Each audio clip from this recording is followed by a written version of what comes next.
Добрый день, уважаемые абитуриенты! Позвольте представиться. Меня зовут Юсупова Юлия Рустемовна. Я являюсь доцентом кафедры межкультурной коммуникации и перевода. И в настоящее время также исполняю обязанности заведующей этой кафедры. Сегодня я вам расскажу о комплексном экзамене, который сдают абитуриенты, поступающие на программу магистратуры теории и практики переводческой деятельности.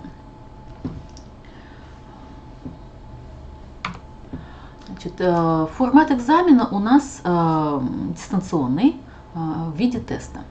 На выполнение всего теста дается, как вы видите, 60 минут, если у вас нет ограничений по здоровью.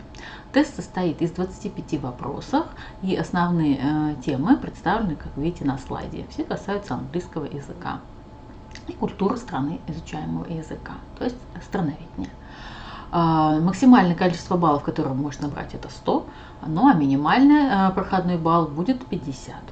Значит, что нужно сделать, чтобы пройти экзамен дистанционно?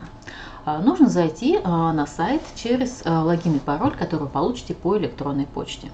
Не забудьте проверить папку «Спам», потому что были случаи, когда абитуриенты наши не находили информационное письмо и пропускали день экзамена.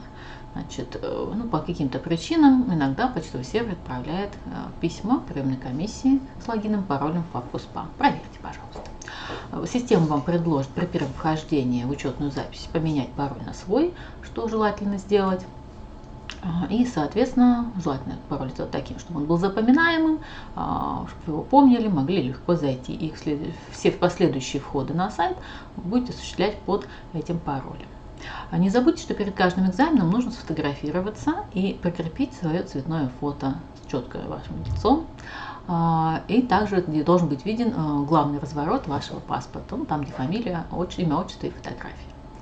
Значит, время экзамена ограничено. Не забываем, что на экзамен дается одна попытка. Доступ к экзамену открывается согласно расписанию. И в этот период необходимо войти в систему. После этого, как только вы войдете на сайт, начнется отсчет времени.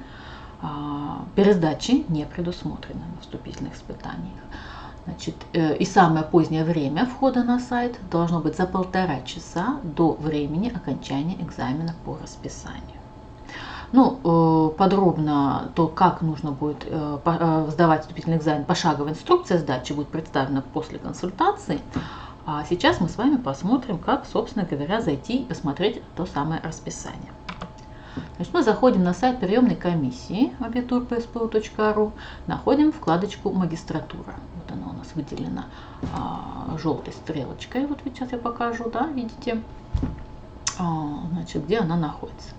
Далее в правой вкладочке выйдет вот такая вкладка. Видите, расписание консультаций, вступительных испытаний магистратуры, которую вы и откроете. Как будет выглядеть расписание, когда вы на него зайдете? Вот так будет выглядеть наше расписание, это кусочек мы его видим. Находим свой экзамен, комплексный экзамен, значит, по направленности теории и практики переводческой деятельности. И дальше все будет зависеть от того, когда вы подали документы.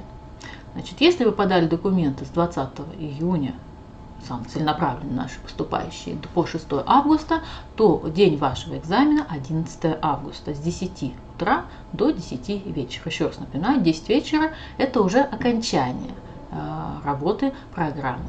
Значит, вы можете зайти, соответственно, самое позднее в 8:30 вечера. Это самое позднее.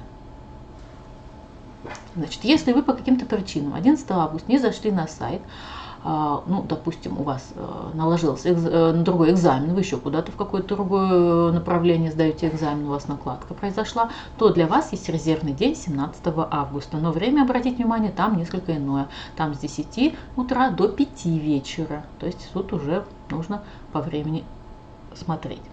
Если вы подали документы с 7 августа по 12, вот этот небольшой кусочек, то для вас назначается экзамен 18 августа. И резервный день для вас 21 августа. Еще раз обратите внимание, резервные дни, время короче.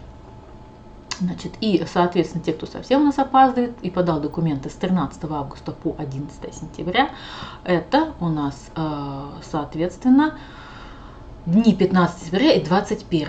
Ну, тут на что нужно обратить внимание. На сайте, пожалуйста, еще обратите внимание, если вы смотрели презентацию программы, то нужно понимать, что поздние вот эти даты, это уже для тех, кто не поступает на бюджетное место. Потому что бюджетные места к этому времени уже, как правило, закрыты.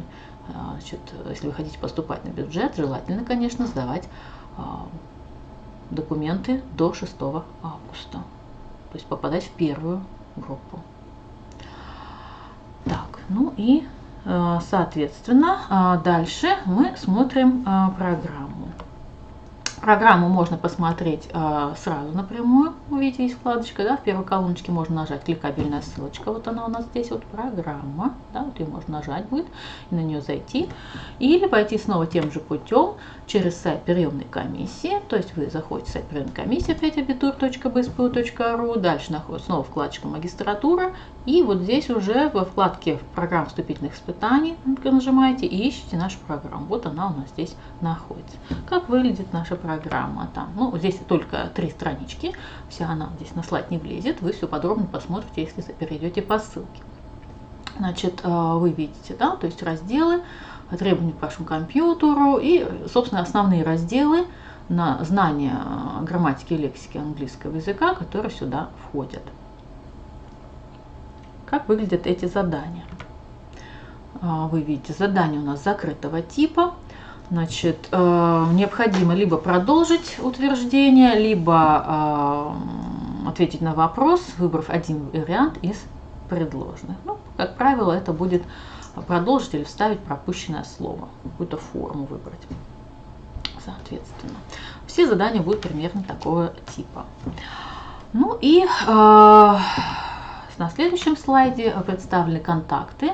Во-первых, мои контакты, значит, это почта, по которой вы можете, на которой можно написать мне вопросы в день консультации, я отвечаю на вопросы, или вы можете, значит, какие-то уточнить вопросы снова по сайтам приемной комиссии или вообще на сайте университета. Вы можете также позвонить по горячей линии в приемную комиссию, которая телефон представлен ниже, ну и, соответственно, какие-то вопросы решить, если они возникнут. Ну, в общем-то, на этом наша краткая консультация завершена. Я желаю вам успехов на вступительных испытаниях. Буду очень рада вас видеть в рядах обучающихся по нашей программе теории и практики переводческой деятельности. Жизнь у нас интересная, возможности широкие.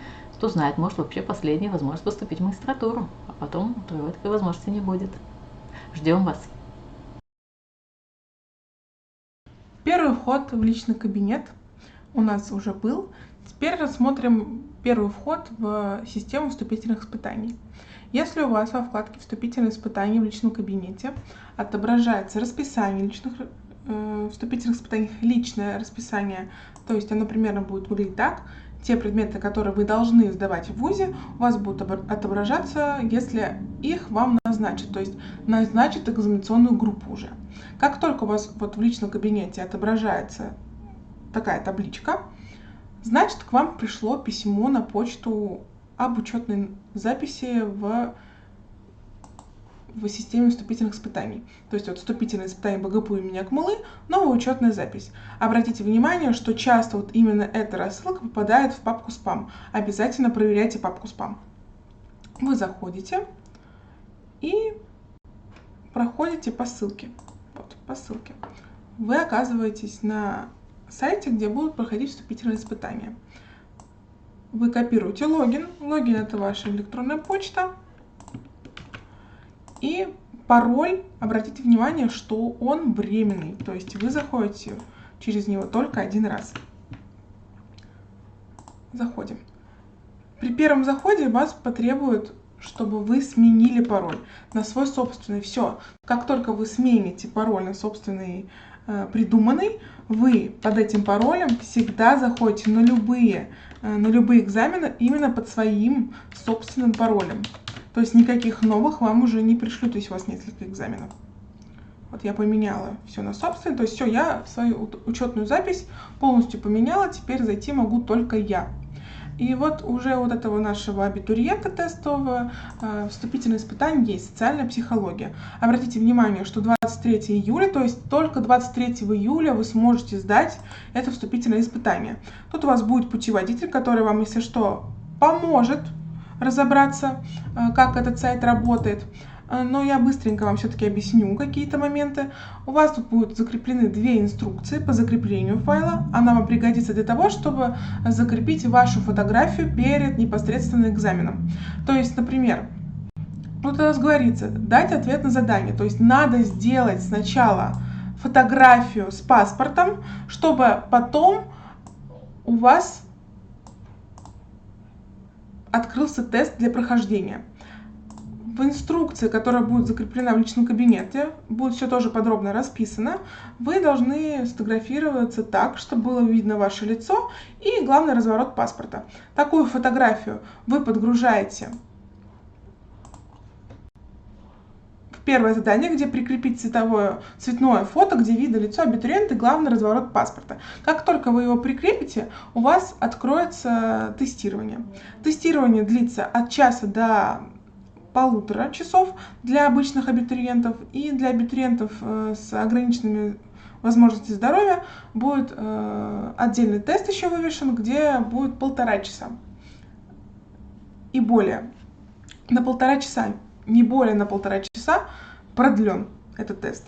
Вы заходите все просто в тестирование. Даже если тут будет тест для лиц с ограниченными возможностями здоровья, вы туда его не проходите, только проходите один единственный тест. Попытка только одна. Если у вас какой-то технический сбой, то, пожалуйста, сразу же вы пишите на почту приемной комиссии или звоните на почту приемной комиссии.